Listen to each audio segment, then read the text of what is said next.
So how do you know what your readers want to read? You ask. Now there's 2 student newspapers at NC State where I work. We have a twice-weekly general campus newspaper and a bi-weekly African American focused newspaper. Now every few years, the staff conducts focus groups with readers to help gauge their interest. We've asked readers to help shape the focus of the paper. We've asked respondents to actually mark up the paper with what they read, stopping when they stopped reading. Now reader surveys can help capture reliable and accurate data as well.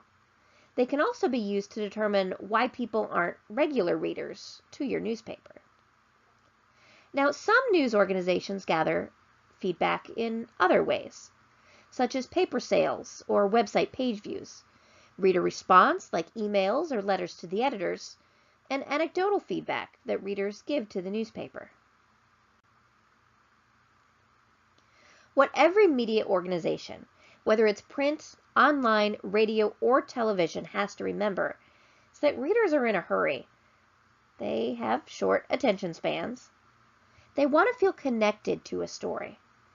And they want that story to be compelling. And remember that different readers read differently, so there's no one solution that will ultimately fit everyone.